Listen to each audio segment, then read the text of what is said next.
నలుగురు దేవతలకు పూజ చేసేవారు వారంలో. మంగళవారము, శుక్రవారము, గురువారము, శనివారం. తను పూజ గదిలోని గడిపేవారు. మార్నింగ్ మమ్మల్ని స్కూల్‌కి పంపిస్తే, తిరిగి సాయంకాలం మేము స్కూల్ నుంచి వచ్చే వరకు పూజ గదిలోనే ఉండేవారు. తను తన భర్తకున్న ఎడబాటును బట్టి, తను నలుగురు దేవతలకు ఉపవాసాలుంటూ పూజలు చేస్తూ, కనుక నాకొక సమస్య ఉంది. ఈ దేవుడు ఆ సమస్యను తీరిస్తే, నా జీవితాంతం ఈ దేవుడిని నేను నమ్ముకుంటాను అని నిర్ణయించుకొని, లేదమ్మా నేను బాప్తీసం తీసుకుంటాను అంటే, అప్పుడు అమ్మమ్మ గారు అన్నారు, నువ్వు బాప్తీసం తీసుకుంటే బొట్టు తీసేయాలి. బొట్టు ఎవరు తీసేస్తారు? భర్త చనిపోయిన వాళ్ళు తీస్తారు. మరి రేపు నీ భర్తకు, అత్తకి నేనేమని జవాబు చెప్పాలి? మీ తల్లిగారు మీకు కండిషన్ పెట్టారు, ఏ పాస్టర్ గారి ఇంటికి రావటానికి లేదు. కనుక నేనే మీకు బోధకుడినై బోధిస్తాను అని ప్రభువు గలతీ 1:11 వచనం చదివించి, ఆ తర్వాత ఆయన ఇష్టమైన గ్రంథములు, ఆయన ఇష్టమైన చాప్టర్, ఆయన ఇష్టమైన రెఫరెన్స్ తీసి దాని మీద ఆయన గంటన్నర ప్రసంగం చేసేవారు. అప్పుడు ఆయన దర్శనాలు చూపించేవారు, స్వరము వినిపించేవారు, భక్తులు వచ్చి మాట్లాడేవారు. యోహాను భక్తుడు, పేతురు భక్తుడు, పౌలు గారు, బైబిల్ గ్రంథంలో ఉన్న ఈ అపోస్తులు అందరూ కూడా ఒక్కొక్కరు ఒక్కొక్క దినము వచ్చి అని పరిశుద్ధ నామమునకు ఘనత, కీర్తి, మహిమ, ప్రభావములు కలుగును గాక. నా బాల్యం నుండి నేటి వరకు నా దేవుడు నా జీవితంలో చేసిన గొప్ప కార్యాలన్నింటినీ మీ ముందు ఉంచాలని ఆశపడుతున్నాను. వాటిని సిరీస్ రూపంలో మీ ముందుకు తేవాలని నేను ఆశపడుతూ ఉన్నాను. నా యొక్క బాల్యము మొదటి 3 సంవత్సరాలు మా నాన్నగారు ఎయిర్ ఫోర్స్లో పనిచేసేవారు. బొల్లారం దగ్గర ఉన్న హకీంపేట, హైదరాబాద్లో హకీంపేట క్వార్టర్స్లో నేను పుట్టాను, పెరిగాను. ఆఫ్టర్ 3 ఇయర్స్కి కొన్ని కారణాల వల్ల మమ్మీ సెకండ్ డెలివరీకి వెళ్ళటం, అక్కడ ఒక 1 ఇయర్ వరకు తను ఉండటం, తర్వాత వచ్చేసరికి డాడీలో మార్పు చూడటం, అమ్మమ్మ, తాతయ్య, పెళ్లి పెద్దలు అందరూ కూడా కూర్చొని నాన్నగారితో మాట్లాడటం, భయంకరంగా మమ్మీని ఆయన హింసించేవారు. ఆ విషయాలన్నీ కూడా మాట్లాడి సమాధానపరిచి వెళ్ళిపోయారు. కానీ ఆయనలో మార్పు రాలేదు. ఆ కారణం చేత మమ్మీ నన్ను, చెల్లిని తీసుకొని ఆంధ్రాకు తన పుట్టింటికి వెళ్ళటం జరిగింది. 3వ సంవత్సరం నుండి నాకు 12వ సంవత్సరం వచ్చే వరకు నేను గుంటూరులోనే పెరగటం జరిగింది. ఫస్ట్ క్లాస్ నుండి 7th క్లాస్ వరకు నేను గుంటూరులో చదువుకోవటం జరిగింది. నేను 7th క్లాస్ చదువుతూ ఉండగా మా మమ్మీ నలుగురు దేవతలకు పూజ చేసేవారు వారంలో. మంగళవారము, శుక్రవారము, గురువారము, శనివారం. తను పూజ గదిలోని గడిపేవారు. మార్నింగ్ మమ్మల్ని స్కూల్‌కి పంపిస్తే, తిరిగి సాయంకాలం మేము స్కూల్ నుంచి వచ్చే వరకు పూజ గదిలోనే ఉండేవారు. తను తన భర్తకున్న ఎడబాటును బట్టి, తను నలుగురు దేవతలకు ఉపవాసాలుంటూ పూజలు చేస్తూ సహాయాన్ని కోరుకుంటూ ఉండేవారు. నా 12 ఏళ్ల వయసు వచ్చేసరికి మమ్మీకి చాలా టెన్షన్ ఎక్కువైపోయింది. పిల్లలు పెరిగిపోతున్నారు, తండ్రి లేడు, నేను వీళ్ళని ఎలా పెళ్ళిళ్ళు చేయటం అనే ఒక టెన్షన్తో ఆమె చాలా పూజలు చేయటం మొదలుపెట్టింది. తన భర్త మనసు మారి తన దగ్గరకు రావాలి అని. ఒకరోజు మేమున్న వీధిలో, ఆ గ్రామంలో మేమున్న వీధిలో ఒక సువార్థికురాలు యేసు ప్రభుని గురించి పాట పాడుకుంటూ వెళ్తున్నారు. మా మమ్మీ సంగీత ప్రియురాలు. ఆ దినాల్లోనే హార్మోనియం ప్లే చేసేవారు, దేశభక్తి గీతాలు పాడేవారు. మా తాతయ్య గారు పద్యాలు చాలా బాగా పాడేవారు. ఆయన టాలెంట్ ఆవిడకి వచ్చింది. ఆవిడని అనేక మంది పిలిచేవారు దేశభక్తి గీతాలు పాడటానికి. ఆ దినాల్లో రేడియోలో పాడటానికి కూడా ఆఫర్ వచ్చింది. కానీ అప్పుడున్న సంప్రదాయాన్ని బట్టి మా తాతయ్య, అమ్మమ్మలు ఆడపిల్లని అలా పంపటం మంచి పద్ధతి కాదని పంపలేదు. ఈవిడ సంగీత ప్రియురాలు గనుక ఆ సువార్థికురాలు వీధిలో పాడుకుంటూ వెళ్తుంటే ఆ పాట చేత ఆకర్షించబడ్డారు. ఆ సువార్థికురాలని ఇంట్లోకి పిలవటం, అమ్మ మీరు ఎవరిని గురించి పాడారు, ఆయన ఎవరు, ఆయన గురించి కొంత చెప్పండి అన్నప్పుడు ఆవిడ యేసు ప్రభువాని గురించి చెప్పడం జరిగింది. ఆ మాటలు చాలా ఇంపుగా అనిపించాయి. రెండవ రోజు కూడా మీరు 12 గంటలకొస్తే నా పనులన్నీ ముగించుకొని మీ కొరకు నేను కూర్చుంటాను. 3 వరకు నేను కూర్చోగలను అని చెప్తే రెండో రోజు కూడా వచ్చి సువార్తికురాలు మరికొంత యేసు ప్రభువాని గురించి చెప్పటం జరిగింది. ఇంకా కొంత తెలుసుకున్నారు మమ్మీ యేసయ్యని గురించి. మూడో దినం కూడా రమ్మని కోరారు. మూడో దినం కూడా వచ్చారు ఆవిడ. వచ్చి ప్రభుని గురించి చెప్తా ఉన్నారు. మా మమ్మీ వింటా ఉన్నారు. మా తాతయ్య గారు మిలిటరీలో పనిచేసేవారు. మా డాడీ ఎయిర్ ఫోర్స్‌లో పనిచేసేవారు. ఆయన మా తాతయ్య గారు సంవత్సరానికి 2 మాసాలే ఆయనకి లీవ్ ఉంటుంది మిలిటరీలో. అప్పుడే ఆయన ఇంటికి వచ్చేవారు. 10 మాసాలు మా అమ్మమ్మ గారు తనకి 4 పిల్లలు, మా మమ్మీ కాక ఇంకా 3, 2 కొడుకులు, 1 కూతురు. మమ్మీకి మేమిద్దరం 5. అమ్మమ్మ తమ్ముని భార్య చనిపోతే తమ్ముడిని తన ఇంట్లోనే పెట్టుకుంది. వారికి 2 పిల్లలు. మొత్తం 7. 7 స్కూల్కి పంపటం, జడలేయటం, టిఫిన్లు కట్టడం మా మమ్మీ డ్యూటీ. ఇంటిలో వంట చూసుకోవటం మా మమ్మీ డ్యూటీ. జీతగాళ్ళని తీసుకొని పొలానికి వెళ్ళి వ్యవసాయం చేయించడం మా అమ్మమ్మ గారి డ్యూటీ. తమ్ముడిని పెట్టుకొని, ఆమె తమ్ముడిని పెట్టుకొని ఆ దినం తను పొలం నుంచి వచ్చేసరికి మా మమ్మీ ఈ యొక్క సువార్తికురాలతో మాట్లాడటం చూసి మా అమ్మమ్మ గారు ఆశ్చర్యపోయారు. ఎవరమ్మా నువ్వు? మీకు ఇక్కడ మా ఊర్లో మాలపల్లి, మాదగపల్లి అని ఉంటుంది. అక్కడికి వెళ్ళి యేసు ప్రభువాని గురించి చెప్పుకో, ఇక్కడికి రావద్దు, ఈ వీధిలోనికి రావద్దు అని కొంచెం గట్టిగా వార్నింగ్ ఇస్తే ఆవిడ వెళ్తూ వెళ్తూ ఒక న్యూ టెస్టిమెంట్ మమ్మీ చేతిలో పెట్టేసి, ఇంక నేను రానక్కర్లేదండి, మీరు చదువుకుంటే మీకు అర్థమైపోద్ది అని వెళ్ళిపోయారు. మమ్మీ ఆ న్యూ టెస్టిమెంట్ చదవటం ప్రారంభించారు. మత్తయి సువార్త 7వ అధ్యాయం 7వ వచనం వరకు వచ్చేసారు. అడుగుడి మీకు ఇవ్వబడును, వెదకుడి మీకు దొరుకును, తట్టుడి మీకు తీయబడును, అడుగు ప్రతివాడును పొందును అనే మాట చేత పట్టబడ్డారు. అడుగు ప్రతివాడును పొందునని ఇక్కడ ఇంత చక్కగా చెప్తుంది కదా బైబిలు. మరి ఎవరైనా అడగొచ్చు కదా, ఇది పలాని వారికి దేవుడని ఎందుకు ముద్రేశారు? ఎవరైనా అడగమని ఇక్కడ వ్రాయబడింది. అడిగే ప్రతివాడు పొందుకుంటాడని కూడా వ్రాయబడింది. కనుక నాకు ఒక సమస్య ఉంది, ఈ దేవుడు ఆ సమస్యను తీరిస్తే నా జీవితాంతం ఈ దేవుడిని నేను నమ్ముకుంటాను అని నిర్ణయించుకొని ఇంకా ముందుకు చదువుకుంటూ వెళ్తున్నారు. మార్కు సువార్త 15వ అధ్యాయం 16వ వచనానికి వచ్చేసరికి 16వ అధ్యాయం 15వ వచనానికి వచ్చేసరికి నమ్మి బాప్తిస్మము పొందువాడు రక్షించబడును, నమ్మనొల్లని వానికి శిక్ష విధించబడును. మరలా ఈ మాట చేత పట్టబడ్డారు. నేనేదో చిన్న ప్రార్థన గదిని తయారు చేసుకొని తనకిష్టమైన రాగాలు పెట్టుకొని కొన్ని పాటలు తనే వ్రాసుకొని ఆ పాటలు పాడుకుంటూ న్యూ టెస్టిమెంట్ చదువుకుంటూ తనకు వచ్చి రాని ప్రార్థన చేసుకుంటూ ఉన్నారు. 16-15కి వచ్చేసరికి నేను బాప్తిసం పొందాలి, ఈ దేవునిలోనికి వెళ్ళిపోతే హృదయపూర్వకంగా ఆయన అంగీకరిస్తే అప్పుడు ఈ దేవుడు నాకు సహాయం చేస్తారు. ఇప్పటి వరకు నేను చేసింది సగం సగం భక్తే, కాబట్టి నేను బాప్తిసం పుచ్చుకుంటానని ఆ వాక్యం చదువుకున్న తర్వాత నిర్ణయించుకున్నారు. నిర్ణయించుకొని మా అమ్మమ్మ గారితో చెప్పారు, అమ్మా నేను బాప్తిసం తీసుకుంటాను అని.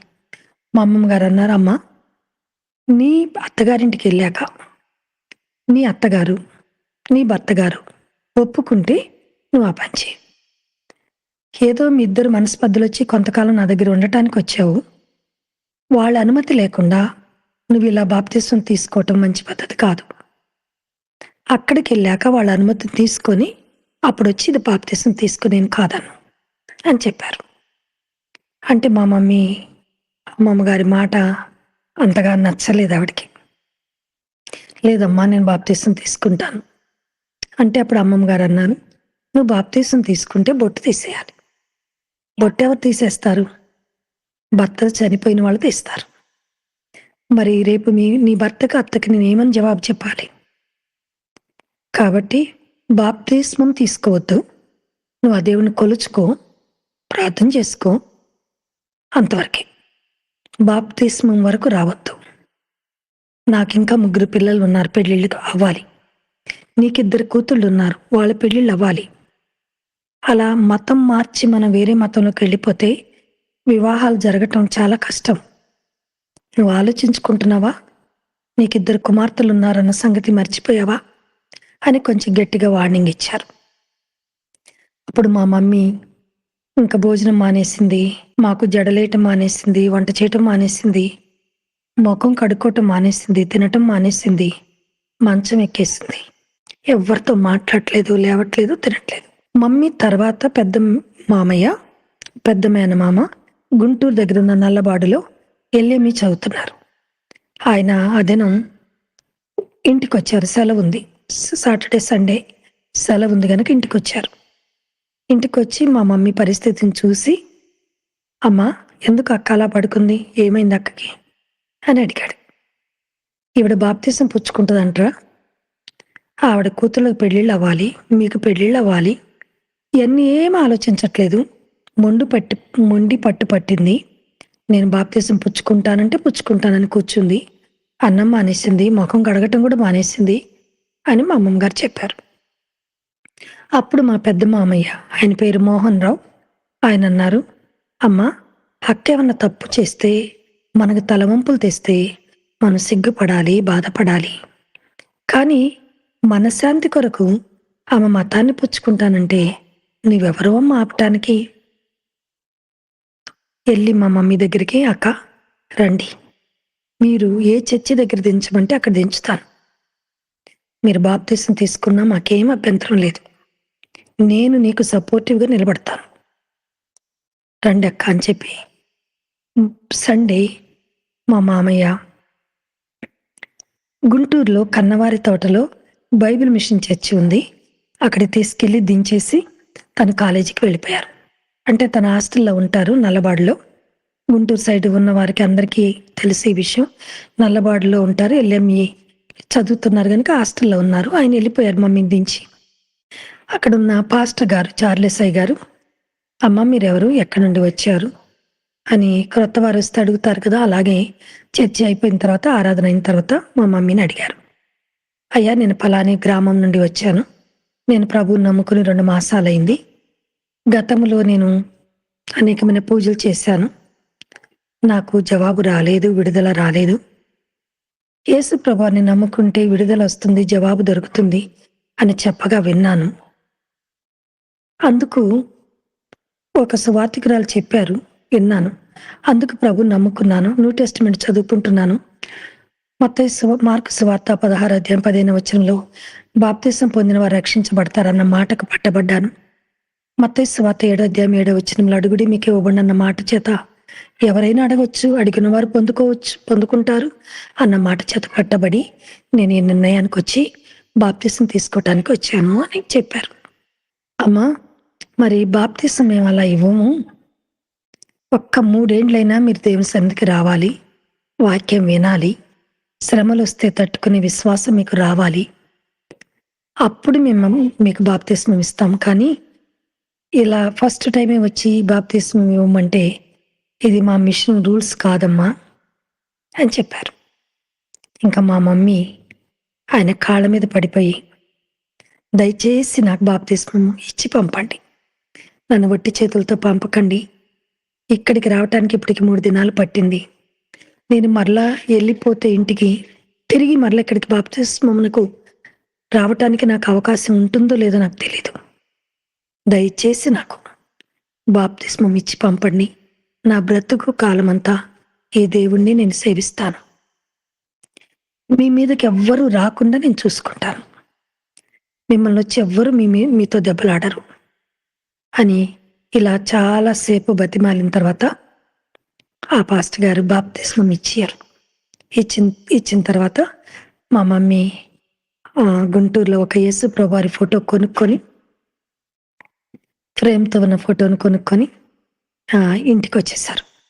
ఆయన చెప్పారు, "మీరు నెలకొకసారి ప్రభు బల్లకు రండి. దూరం గనుక నెలకోసారి ప్రభు బల్లకు రండి" అని చెప్పారు. "మీకు వీలుంటే వారం రావచ్చు. వీలు లేకపోతే నెలకొకసారి ప్రభు బల్లకు, ప్రభు సంస్కార విందుకు రండి" అని చెప్పి పంపారు. ఇంకా మా మమ్మీ ఇంటికొచ్చేసి ఒక హాల్‌లో చక్కగా పార్టిషన్ చేసుకొని, సాపేసుకొని ఈ యొక్క న్యూ టెస్టిమెంట్ పెట్టుకుంది. ఈ యొక్క యేసు ప్రభువారి ఫోటో కొనుక్కున్నప్పుడు బైబిల్‌ని కూడా కొనుక్కుంది. ఫుల్ బైబిలు, అలాగే యేసుప్రభువారి ఫోటో ఒక చిన్న గదిలో పెట్టుకొని ఇంకా ప్రార్థన చేయటం ప్రారంభించింది. నెలకోసారి ప్రభు వాళ్ళకే పాస్టర్ గారు రమ్మన్నారు. ఇలా బాప్తిస్మము తీసుకొని ఇంటికొచ్చిన 1 వీక్‌కి హైదరాబాద్ నుండి తన స్నేహితురాలు ఒక లెటర్ రాశారు మమ్మీకి. "అక్క, మీరు బావగారిని మర్చిపోండి. ఆయనలో ఎలాంటి మార్పు లేదు. నీ బిడ్డలు పెరుగుతున్నారు. నువ్వు హిందీ పండిట్ అవ్వాలని ఉత్తమ, మధ్యమ పరీక్షలు రాసావు కదా!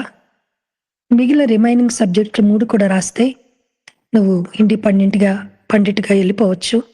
నీ కాళ్ళ మీద నువ్వు నిలబడి నీ బిడ్డలను పోషించుకోవచ్చు" అని తన ఫ్రెండ్ సలహాతో కూడిన లెటర్ రాశారు. ఎందుకంటే మమ్మీ, తన ఫ్రెండ్ ఇద్దరు కలిసి హిందీ పండిట్స్ అవ్వాలని ఉత్తమ, మధ్యమ పరీక్షలు రాశారు. ఇంతలో మమ్మీకి ప్రెగ్నెన్సీ రాగానే తన స్టడీస్ డిస్కంటిన్యూ అయ్యాయి. ఆ ఫ్రెండ్ మాత్రం కంటిన్యూ చేసి ఒంగోలులో హిందీ పండిట్‌గా అపాయింట్మెంట్ ఆర్డర్ తీసుకున్న తర్వాత మమ్మీకి లెటర్ రాసి, "అక్క, నేను ఇలా జాబ్‌లో జాయిన్ అవ్వబోతున్నాను. మరి బావగారిలో ఎలాంటి మార్పు లేదు. నీవు కూడా మిగతా సబ్జెక్టులు రాసి నీ కాళ్ళ మీద నువ్వు నిలబడు. నీ బిడ్డలను పోషించుకో. నీ తల్లిదండ్రులకు భారంగా నువ్వు ఉండకు. ఎందుకనగా నీ వెనక ఇంకా 3 పిల్లలు ఉన్నారు. కనుక మీ తల్లిదండ్రులకు నువ్వు భారంగా ఉండొద్దు" అని ఒక అడ్వైస్‌తో కూడిన లెటరు తన ఫ్రెండ్ లక్ష్మి మమ్మీకి రాశారు. ఆ లెటర్ సాటర్డే అందుకున్నారు మమ్మీ. సండే మార్నింగు మా ఇద్దరికి తలంట్లు పోసి, నాకు చెల్లికి తలంట్లు పోసి, ఒక వ్యవసాయానికి సంబంధించిన ఒక గది ఉంటుంది. దాన్ని అక్కడ ఆంధ్రాలో భవంతి అంటారు. ఆ భవంతిలోని పొలానికి తగ్గిన మందులు, పొలానికి సంబంధించిన నాగళ్ళు, పారలు, గడ్డపారలు, ఆ పొలానికి వేసే మందులు, ఆ పంపులు అన్నీ కూడా దానిలో పెడతారనమాట. ఆ భవంతిలోనికి మమ్మల్ని తీసుకెళ్ళింది. ధాన్యం ఉన్న భవంతిలోనికి తీసుకెళ్ళింది. పగలు 12 గంటలప్పుడు మా ఇంట్లో ఒక అలవాటు ఏంటంటే, శనివారం వాళ్ళు ఇంటిల్లా పాది వెంకటేశ్వర పూజ చేసి, ఉదయ సాయంకాలాలు దీపారాజన చేసి, ఉప్మాతో ఉపవాసాన్ని ముగిస్తారు. సాటర్డే వారికి చాలా చాలా ప్రాముఖ్యం. సండే వచ్చిందంటే మా ఇంటికి ఒక 100 గజాల లోపే మిరప తోట, వంకాయ తోట, బెండకాయ తోట, బీర తోట, ఇలా కూరగాయల తోటలు పండించేవారు అమ్మమ్మగారు. ఇంకా మామయ్యలిద్దరూ, పిన్ని, ఇంకా మా అమ్మమ్మ తమ్ముని కుమార్తె, కుమారుడు, 5గురు, మేమిద్దరం కూడా, నేను చెల్లి, 7గురు సండే వచ్చిందంటే ఆ తోటల్లోకి వెళ్ళిపోయి ఆ తోటలో తిరుక్కుంటూ, ఆ టమాటా పండ్లు తెంపుకొని తినుకుంటూ, ఆ పొలంలో ఉన్న కందికాయలు, సజ్జ కంకులు ఇలా అన్నీ తెంపుకొని తినుకుంటూ అలా గడిపేవారం సండే వస్తే. అయితే ఈ సండే మమ్మీ, "మీరు వెళ్ళటానికి వీల్లేదు, నాతో ఉండాలి, నాతో పాటు ప్రార్థనలో కూర్చోవాలని" చెప్పి మమ్మల్ని ఆపేశారు. మిగతా 5గురు వెళ్ళిపోయారు. అమ్మమ్మగారు వెళ్ళిపోయారు. ఇంట్లో ఎవ్వరు లేరు. నేను, మమ్మీ, చెల్లి మాత్రం ఉన్నాం. ఇంకా మాకు తలంట్లు పోసింది, చక్కని ఫ్రాకులేసింది, జడలేసింది. చాలా పొడవైన జుట్లు మా ఇద్దరివి. జడలల్లి కనకాంబరాల పూలు పెట్టి సేమ్ మ్యాచింగ్ ఫ్రాక్స్ మాకేసి ఆ భవంతిలోనికి తీసుకుని వెళ్ళింది. కుడివైపున నేను, ఎడం వైపున చెల్లి, ఇద్దరం మోకరించాం. మమ్మీ మధ్యలో మోకరించి ఒక సాపేసి మోకాళ్ళ మీద ఉండి కన్నీరు కారుస్తూ ప్రార్థన చేస్తున్నారు. క్రింద నేల తడుస్తా ఉంది. అప్పటికి నేను 12th ఇయర్లో ఎంటర్ అయ్యి 5th మంత్. నాకు అర్థమవుతుంది, మమ్మీ చాలా బాధగున్నారని మాత్రం అర్థమవుతుంది. కానీ ఎందుకు బాధగున్నారో మాత్రం తెలియదు. మధ్య మధ్యలో నేను, చెల్లి కళ్ళు తెరిసి మమ్మీని చూస్తా ఉన్నాం. ఆమె కారుస్తున్న కన్నీరు చూస్తా ఉన్నాం. మళ్ళా కళ్ళు మూసుకుంటా ఉన్నాం. ఇలా ఒక 1/2 అవర్ అయిపోయింది. అకస్మాత్తుగా ఆ గదిలో ఒక బ్రైట్ లైట్ వెలిగింది. అసలు ఆ గ్రామానికి కరెంట్ లేదు. ఎక్కడి నుంచి వచ్చింది లైటు అని ఇద్దరం కళ్ళు తెరిచి చూసాం. ఆ గదికి ఒక వెంటిలేషన్ ఉంది. ఆ వెంటిలేషన్ కూడా ధాన్య బస్తాలతో మూసుకొని పోయింది. మరి ఎక్కడి నుంచి వచ్చింది లైటు అర్థం కాలేదు. ఒక కరెంటు బల్బు లాగా, ఒక 1000 వోల్టేజ్ బల్బు లాగా బ్రైట్ లైటు మా చుట్టూ తిరుగుతుంది. అలా సర్కిల్‌గా తిరుగుతుంది మా ముగ్గురు చుట్టూ. కొంతసేపటికి నా కళ్ళు, నా కళ్ళు మూసుకుపోయాయి. నా శరీరం అంతా వణుకుతూ ఉంది. నాకు తెలియకుండానే కొన్ని మాటలు నా నోటి నుండి రావటం మొదలుపెట్టాయి. బాడీ అంతా షివర్ అవుతుంది. మోకాళ్ళ మీదున్నాను. నా కుమారి, భయపడొద్దు. నేను నీకు తోడై ఉన్నాను. నువ్వు చనిపోవాలనుకుంటున్నావు. నీ బిడ్డలను చంపేయాలనుకుంటున్నావు. నువ్వు చనిపోవటానికి వీలు లేదు. నీ బిడ్డలను చంపటానికి వీలు లేదు. నీ పెద్ద కుమార్తెకు 13వ సంవత్సరం రాగానే నీ భర్త నిన్ను వెతుక్కుంటూ వస్తాడు. మారు మనసు పొంది వస్తారు. మీకు రావాల్సిన ఆస్తిపాస్తులను రాసిస్తారు. ఆయన వచ్చి మిమ్మల్ని హైదరాబాద్ తీసుకెళ్తారు. మీకు రావాల్సిన ఆస్తిపాస్తులన్నీ మీకు రాసిస్తారు. కనుక నువ్వు పెట్టుకున్న పాయిజన్ డబ్బా తీసి బయట పారవేయి అని నాలో నుండి పరిశుద్ధాత్మ దేవుడు మాట్లాడుతూ ఉంటే మా మమ్మీ భయపడిపోయి, నేను పెట్టుకున్న ఎండిన డబ్బా 3 గాజు గ్లాసులు నాకు తప్ప ఎవరికీ తెలియదు. నేను చనిపోయి నా బిడ్డలు అనాథలుగా ఉండకూడదు. మేము ముగ్గురం చనిపోతే మా చాప్టర్ క్లోజ్ అవుతుంది అని అనుకొని నేను బిడ్డలను సిద్ధపరచుకొని పాయిజన్ సిద్ధపరచుకొని వచ్చి ఇక్కడ కూర్చున్నాను. నాకు తప్ప మరెవరికి తెలియదు కదా. మరి నా నా బిడ్డ ఏంటి ఇలా మాట్లాడుతుంది అంటే దెయ్యానికి కూడా అన్నీ తెలుసు కదా. అందుకే దెయ్యం మాట్లాడుతుంది. ఈ పిల్లకి దెయ్యం పట్టింది. ఎందుకంటే మేము హై స్కూల్కి 4 మైళ్ళు నడిచి వెళ్ళేవాళ్ళం. మార్గంలో 3 తాడి చెట్లు ఉన్నాయని తాడి చెట్లు ఉన్నాయి. వాటి మీద దెయ్యాలున్నాయనే పుకారు ఉండేది. అందుకు మా మమ్మీ స్కూల్కి వెళ్ళి వచ్చేటప్పుడు ఏదో ఆవరించింది పిల్లకి. నా కడుపులో పుట్టి నన్ను నా బిడ్డ అంటుందేంటి? నేనెలా దానికి బిడ్డనవుతాను? మరి నేను పెట్టుకున్న పాయిజన్ సంగతి ఎలా తెలిసింది? అవును, దెయ్యాలకు కూడా అన్నీ తెలుసు కదా. అందుకే దెయ్యమే ఇలా మాట్లాడి ఉంటుంది అని. పాయిజన్ మర్చిపోయింది, చనిపోవాలన్న ఆలోచన మర్చిపోయింది. ఇప్పుడు ఈ పిల్లని ఎలా నేను బాగు చేసుకోవాలి అనే కంగారు, భయము ఆమెను ఆవరించి వెంటనే బోల్ట్ తీసుకొని బయటికి పరిగెత్తి, మా పెద్ద తాతయ్య, పెద్దమ్మమ్మ గారు వృద్ధులు, వారు మాత్రమే ఇంటి దగ్గర ఉన్నారు. వారి దగ్గరికి పరిగెత్తి, పెదనాన్నగారు, పెద్దమ్మగారు, రండి రండి, పెద్ద పాప ఏంటేంటో మాట్లాడుతుంది, నాకేం అర్థం అవట్లేదు అని చెప్పినప్పుడు వారు వచ్చారు. నేను కళ్ళు మూసుకొని, ఆ గ్రామానికి ఎప్పుడు కరెంట్ వస్తుంది, ఆ గ్రామానికి ఎప్పుడు ఆర్టీసీ బస్సులు వస్తాయి, ఆ గ్రామంలో ఎవరు కౌలుకి తీసుకున్న వారి పొలాన్ని ఎవరు రైతులు ఆక్రమించుకోవాలనుకుంటున్నారో వారి పేర్లు, వారి సమస్యలు, ఈ వింత చుట్టానికి మమ్మీ తలుపు తెరిచి పెద్ద తాతయ్య, పెద్దమ్మమ్మ గారిని పిలవటానికి వెళ్ళగానే ఆ చుట్టుప్రక్కల ఇండ్లలో ఉన్న వారందరూ వచ్చి వింత చూస్తున్నారు. నేను కళ్ళు మూసుకొని వారి పేర్లు, వారి సమస్యలు, వారి కోర్టు వ్యాజ్యాలు, వారి పొలమును ఎవరు ఆక్రమించుకోవాలనుకున్నారో వారి పేర్లు, ఆ రైతుల పేర్లు అన్నీ చెప్తూ ఉంటే వారు వింతగా వింటూ ఉన్నారు. అది అయిపోయిన తర్వాత ఆ గ్రామానికి ఎప్పుడు కరెంట్ వస్తుంది, పవర్ వస్తుంది, ఎప్పుడు ఆర్టీసీ బస్సులు వస్తాయి అని డేట్లతో సహా చెప్పి, ఆ గ్రామము తర్వాత గుంటూరు జిల్లాను గురించి, ఆ తర్వాత ఇండియాలో ఉన్న జిల్లాలు, ఆంధ్రప్రదేశ్లో ఉన్న జిల్లాలన్నిటి గురించి, కృష్ణా జిల్లాలో త్వరలో ఉప్పెన రాబోతుంది అని కూడా దేవుడు ముందుగా తెలియజేశాడు. 1979వ సంవత్సరం. ఇలా జిల్లాల గురించి, ఆ తర్వాత దేశంలో ఉన్న రాష్ట్రాలను గురించి, ఇలా ఆ తర్వాత విదేశాల గురించి దేవుడు ఇలా చెప్తూ ఉంటే 12 నుండి 4 వరకు దేవుడు అనేకమైన విషయాలు, ఏకంగా 12 గంటల నుంచి 4 గంటల వరకు పరిశుద్ధాత్మ దేవుడు మాట్లాడుతూనే ఉన్నారు. సాయంకాలము, సండే ఆ దినం సాయంకాలము మా గ్రామ ఎలిమెంటరీ స్కూల్ టీచర్, ఆవిడ పేరు మరియమ్మ గారు, ఆవిడ పొరుగురు ఆరాధనకు వెళ్ళి మా ఇంటి మీదుగా వారింటికి వెళ్తుండగా మా మమ్మీ ఆవిడని ఆపేశారు.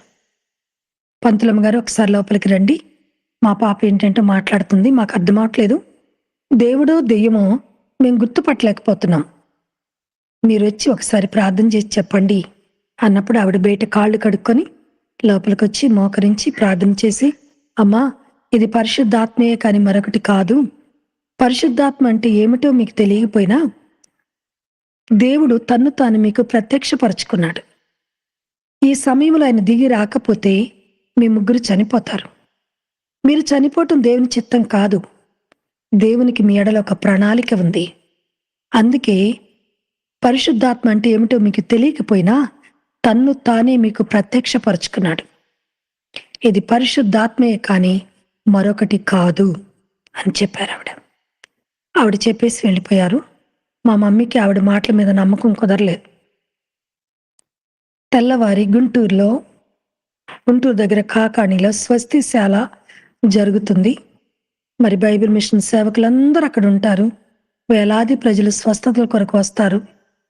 మార్నింగ్ నుండి ఈవినింగ్ వరకు హీలింగ్ ప్రేయర్స్ జరుగుతాయి.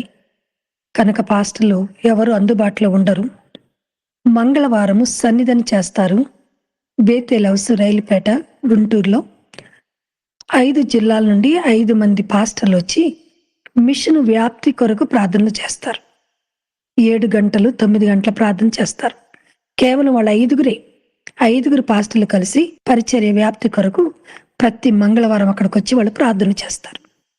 ఆ సంగతి మా మమ్మీకి బాప్తిస్తానికి వెళ్ళినప్పుడు చెప్పారు. కనుక మా మమ్మీ నన్ను మంగళవారం స్కూల్ మాన్పించి గుంటూరు తీసుకుని వెళ్ళారు. బేతేల్ హౌస్కి వెళ్ళాము. అక్కడ 5గురు పాస్టర్లు మిషన్ వ్యాప్తి కొరకు ప్రార్థన చేస్తా ఉన్నారు. మమ్మీకి బాప్తిసం ఇచ్చిన ఆయన పాస్టర్ గారు జి సామేలయ్య గారు, చార్లెస్ అయ్య గారు బాప్తిసం ఇచ్చారు. జి సామేలయ్య గారు ఏలూరు. ఆయన, ఏంటమ్మా ఎవరు మీరు, ఎందుకు వచ్చారు ఇక్కడికి? ఇది కేవలం పాస్టర్లు జరుపుకునే ప్రార్థన, మీరు రాకూడదు కదా అని అంటుండగా చార్లెస్ అయ్య గారు చూసి, మొన్న ఈవిడ మన దగ్గర బాప్తిసం పొంది వెళ్ళారు. ఏంటమ్మా ఎవరన్నా మీ వాళ్ళు దెబ్బలాటుకొచ్చారా మా మీద? మీరు ఇప్పుడు ఎందుకు వచ్చారు? ప్రభు బల్లకి కదా మీరు రావాలి, మధ్యలో ఎందుకు వచ్చారు, ఇక్కడికి ఎందుకు వచ్చారు అని ఆయన అడిగారు, చార్లెస్ అయ్య గారు. అప్పుడు మా మమ్మీ ఆదివారం జరిగిందంతా బాప్తిసం ఇచ్చిన చార్లెస్ అయ్య గారితో చెప్పారు. ఇలా జరిగిందండి, మీతో ప్రార్థన చేయించుకోవటానికి పాపం తీసుకొచ్చాను. దేవుడైతే, పరిశుద్ధాత్మ దేవుడైతే సంతోషంగా ఇంటికి వెళ్ళిపోతాం. ఒకవేళ ఆ పిల్లకి దెయ్యం పట్టుంటే మీరు బాగు చేస్తారని తీసుకొచ్చాను అని చెప్పినప్పుడు జి సామేలయ్య గారు వెంటనే, సరే నేను ప్రార్థన చేస్తా, ఆయన దెయ్యాలు వెళ్ళగొడతారనమాట. నేను ప్రార్థన చేస్తాను, మీరు ఇక్కడే ఉండండి, నేను పాపం టెర్రస్ పైకి తీసుకెళ్ళి అక్కడ ప్రార్థన చేసి దెయ్యమైతే వదిలిస్తాను, దేవుడు బయలుపరుస్తాడు కదా నాకు కూడా, మీరు ఇక్కడే ఉండండి అని చెప్పి మమ్మీని క్రింద ఆ ప్రేయర్లో కూర్చోబెట్టి నన్ను టెర్రస్ పైకి తీసుకెళ్లారు. బేతేల్ హౌస్లో వాళ్ళది పెద్ద బిల్డింగు. వాళ్ళు బైబిల్ మిషన్కి ఆఫీస్గా ఆ బిల్డింగ్ను ఒక ప్రక్క ఇచ్చారు, ఒక ప్రక్క వాళ్ళు ఉన్నారు. పైకి వెళ్ళిన తర్వాత పాప మోకరించి అన్నారు. నేను మోకరించాను. వితిన్ సెకండ్లో ప్రేయర్ ముగించేశారు. ఏ పాప నీకేమైనా కనబడిందా? ముందే నన్ను అడిగారు, నేను ప్రార్థన చేస్తాను, నీకు కనబడితే నాకు చెప్పు, కనబడకపోయినా చెప్పు, అబద్ధం మాత్రం చెప్పకు అన్నారు. మంచిది అన్నాను. కళ్ళు మూసుకున్నాను. వితిన్ సెకండ్లో సూక్ష్మ ప్రార్థన చేసి ముగించేశారు. ఆ వితిన్ సెకండ్లో ఆకాశంలో, తెలుగులో, బంగారపు వన్నెలో ఒక్కొక్క అక్షరం చాలా పెద్ద సైజులో ఒక సెంటెన్స్, ఒక వాక్యం ఆకాశంలో నాకు బంగారపు వన్నెలో కనబడుతుంది. ఏ పాప నీకేమైనా కనబడిందా? కనబడింది. ఏం కనబడింది? కొన్ని మాటలు ఆకాశంలో వ్రాసి ఉన్నాయి, అవి కనబడుతున్నాయి. నువ్వు చదివావా? చదివాను. గుర్తుందా? గుర్తుంది. చెప్పు అన్నారు. ప్రయాసపడి భారము మోసుకొనుచున్న సమస్త జనులారా నా ఎద్దుకు రండి, నేను మీకు విశ్రాంతిని కలుగచేతును అనే మాటలు నాకు కనబడ్డాయని చెప్పాను. ఆ దినాల్లో వాక్యం అంటారని నాకు తెలీదు. ఆ మాటలు నాకు కనబడ్డాయి అని చెప్పినప్పుడు వెరీ గుడ్, పద క్రిందకి మీ మమ్మీ దగ్గరికి అన్నారు. క్రిందకి వెళ్ళిన తర్వాత ఆయన అన్నారమ్మా, బైబిల్ మిషన్ స్థాపకులైన ముంగమూరి దేవదాసయ్య గారికి దేవుడు బైబిల్ మిషన్ స్థాపించమని బంగారపు వన్నెలో తెలుగులో బయలుపరిచారు. ఆ దైవజన్ని బహుబలముగా దేవుడు వాడుకున్నారు. మరి ఈ చిన్న బిడ్డకు దేవుడు తెలుగులో బంగారపు వన్నెలో అద్భుతమైన వాక్యాన్ని మత్తయి సువార్త 11 అధ్యాయం 28 వచనంలో ఉందని నాకు తెలీదు. పాస్టర్ గారి పైన కూడా నాకు చెప్పలేదు, టెర్రస్ పైన. క్రింద కూడా చెప్పలేదు రిఫరెన్స్. కానీ ఈ బిడ్డకు దేవుడు బంగారపు వన్నెలో తెలుగులో ఈ వాక్యాన్ని చూపించారు అంటే ఖచ్చితంగా ఈ బిడ్డను దేవుడు బలంగా వాడుకుంటాడు. కానీ మీరు హిందువులు, ఓ ప్రక్క మీ ఇంట్లో విగ్రహారాధన జరుగుతుంది, ఓ ప్రక్క మీరేదో చిన్న పార్టీషన్ పెట్టుకొని ప్రార్థన చేసుకుంటున్నారు. మరి ఆ విగ్రహారాధన దగ్గరికి ఈ బిడ్డను తీసుకెళ్లకుండా, విగ్రహారాధికుల గృహాలకు, గుళ్లకు, టెంపుల్స్కు ఈ బిడ్డను త్రెప్పకుండా మీరు పరిశుద్ధంగా ఈ బిడ్డను పెంచగలిగితే ఈ పరిశుద్ధాత్మ ఆ బిడ్డలో ఎప్పటికీ ఉండిపోతుంది. మీరు అపరిశుభ్రంగా పెంచితే ఈ బిడ్డలో నుండి పరిశుద్ధాత్మ వెళ్ళిపోతుంది. పరిశుద్ధాత్మను పొందుకోవటం గొప్ప సంగతే, కానీ దానిని నిలువబెట్టుకోవటం మరీ గొప్ప సంగతి అని ఇలా కొన్ని హెచ్చరికలు చేసి మా ఊరికి పంపించేశారు. మేము వెళ్ళిపోయిన తర్వాత ప్రభు అంటున్నారు, సన్నిధి చేయాలి అన్నారు. సన్నిధి అంటే ఏంటి ప్రభా? మాకు ఈ బిబిలికల్ వర్డ్స్ మీనింగ్స్ ఏమీ తెలియదు అన్నప్పుడు ప్రభు అన్నారు, సన్నిధి అంటే నాతో సహవాసం అన్నారు. ఎప్పుడు చేయాలి ప్రభా? ఎక్కడ చేయాలి? ఎలా చేయాలి అన్నప్పుడు ప్రభు అన్నారు, మీరు ఏర్పాటు చేసుకున్న ప్రార్థనా గదిలోనికి వెళ్ళి ప్రతి సాయంకాలము 6:55 మీరు కాళ్ళు చేతులు ముఖం కడుక్కొని శుభ్రమైన బట్టలు వేసుకొని గదిలోనికి వెళ్ళి మోకరించి 5 నిమిషాలు స్తుతి చేసి ఆ తర్వాత తండ్రి, కుమార, పరిశుద్ధాత్మ పేరట 3 పాటలు పాడండి. ఆ తర్వాత బైబిల్ గ్రంథాన్ని తెరిచి నేను చెప్పే బుక్కు, నేను చెప్పే చాప్టరు, నేను చెప్పే రిఫరెన్స్ను చదవండి, నేను మీకు ప్రసంగం చేస్తాను అని చెప్పారు. ఈ మాటలు చాలా వింతగా, ఆశ్చర్యంగా మాకు అనిపించాయి. అలాగే సాయంకాలము నేను, మా మమ్మీ, మా చెల్లి ముగ్గురు మోకరించేవాళ్ళం. తండ్రి, కుమార, పరిశుద్ధాత్మ పేరట బైబిల్ మిషను సాంగ్ బుక్ కొనుక్కొని తెచ్చుకున్నారు మమ్మీ. దాని నుంచి 3 పాటలు పాడుకునేవారం. శుభాకర, శుద్ధాకర, స్తుతులు చేతుము నీకు, అలాగే దేవా తండ్రి నీకు అనే పాటలు పాడుకునేవాళ్ళం. అంటే రోజుకొక రకంగా మొత్తానికి 3 పాటలు. 3కు తక్కువ అసలు పాడేవాళ్ళం కాదు. అలా 3 పాటలు పాడుకొని ప్రభు చెప్పిన గ్రంథం, ప్రభు చెప్పిన చాప్టర్, ప్రభు చెప్పిన రిఫరెన్సు తీసి చదివాం. చదవటానికి, ఆయన ప్రసంగం చేస్తారా అనటానికి, ఆయన ప్రసంగం చేస్తానన్నప్పుడు మాకు కొంచెం డౌట్ వచ్చింది. హృదయ రహస్యం ఎరిగిన దేవుడు కదా. ఆయన వెంటనే అన్నారు, గలతీ 1:11 తీసి చదవండి అన్నారు. గలతీ 1:11 తీసి చదివితే, సహోదరులారా, నేను విన్న ఈ సువార్త ఏ మనుషుని వలన నేను పొందుకోలేదు. యేసుక్రీస్తు ప్రభువారు నాకు బోధించుట ద్వారానే ఇది నాకు లభించింది అని అక్కడ ఆ యొక్క మాటలుంటాయి. పౌలుకు బోధించాను నేను, పౌలు పట్టుకున్నాను, ఒక వెలుగును అతని పైన కురిపించి అతన్ని రక్షించి నా సాధనంగా వాడుకున్నాను. ఇప్పుడు ఒక వెలుగులో మీతో మాట్లాడాను, మిమ్మల్ని రక్షించుకున్నాను. పౌలు ఎవరి ద్వారా సువార్త వినలేదు కదా, మీరు కూడా ఎవరి ద్వారా సువార్త వినలేదు. ముఖ్యంగా నేను, మమ్మీ విన్నారు, కానీ నేనైతే వినలేదు. ప్రభు అన్నారు ఈ దినం నుండి నీ పేరు లిల్లీ, లిల్లీ పుష్పం. లిల్లీ పుష్పం యొక్క సువాసన ఉత్తర, తూర్పు, పడమర, దక్షిణములకు నేను వ్యాపింపచేస్తాను. మీకు రిఫరెన్స్ కావాలా? ఆదికాండం 28:14 యాకోబుకు దేవుడి వాగ్దానం ఇచ్చాడు. ఇదిగో ఆ రిఫరెన్స్ తీసి చదవండి అన్నాడు. నిజంగా బైబిల్లో ఆదికాండము 28:14 ఆ వాక్యాలు ఉంటాయి, ఆ మాటలు ఉంటాయని మాకు తెలీదు. రిఫరెన్స్ చూపించి, ఈ దినం నుండి నీ పేరు లిల్లీ పుష్పం, ఈ సువాసన తూర్పు, ఉత్తర, పడమర, దక్షిణములకు, బూది గంతముల వరకు నేను వ్యాపింపచేస్తాను అన్నారు. అని గలతీ 1:11 ఉన్నట్లుగా నేను మీకు బోధ చేస్తాను. మీ తల్లిగారు మీకు కండిషన్ పెట్టారు, ఏ పాస్టర్ గారి ఇంటికి రావటానికి లేదు. కనుక నేనే మీకు బోధకుడినై బోధిస్తాను అని ప్రభువు గలతి 1:11 చదివించి, ఆ తర్వాత ఆయన ఇష్టమైన గ్రంథములు, ఆయన ఇష్టమైన చాప్టర్, ఆయన ఇష్టమైన రెఫరెన్స్ తీసి దాని మీద ఆయన గంటన్నర ప్రసంగం చేసేవారు. ఎలా చేసేవారంటే, ఇంకొక బుక్లో సేమ్ సిమిలర్ వర్స్ తీయమని చెప్పేవారు, ఇంకొక బుక్లో సేమ్ సిమిలర్ వర్స్ తీయమనేవారు. ఎన్ని బుక్స్ తీసినా, ఎన్ని రిఫరెన్స్ తీసినా అన్నీ సేమ్ టు సేమ్ ఉండేవి. అది చాలా ఆశ్చర్యాన్ని మాకు కలిగించేది. ఈ గ్రంథంలో ఈ వచనం ఉంది, ఇదే వచ్చిన మరొక గ్రంథంలో ఎలా ఉంది, ఎంత కరెక్ట్గా దేవుడు చెప్తున్నారు, తీస్తే అది అలాగే ఉండేది. అది చాలా ఆశ్చర్యాన్ని మాకు కలిగించేది. తర్వాత ప్రభు ప్రసంగం చేస్తూ ఉంటే మా మమ్మీ నోట్స్ రాసుకునేది. ప్రసంగం తర్వాత వర్తమానాలు అందించేవారు ప్రభు. వర్తమానాలు, ప్రసంగం 2 రాయటానికి రోజుకు 200 పేజీల నోట్బుక్ అయిపోయేది.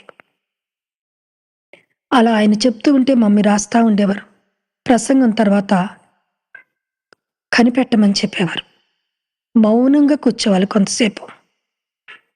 అప్పుడు ఆయన దర్శనాలు చూపించేవారు, స్వరము వినిపించేవారు, భక్తులు వచ్చి మాట్లాడేవారు. యోహాను భక్తుడు, పేతురు భక్తుడు, పౌలు గారు, బైబిల్ గ్రంథంలో ఉన్న ఈ అపోస్తులు అందరూ కూడా ఒక్కొక్కరు ఒక్కొక్క దినము వచ్చి వారి అనుభవాలు, వారి హతసాక్షి జీవితం, వారు సేవలో పొందిన శ్రమలు చెప్పి మమ్మల్ని బలపరిచేవారు.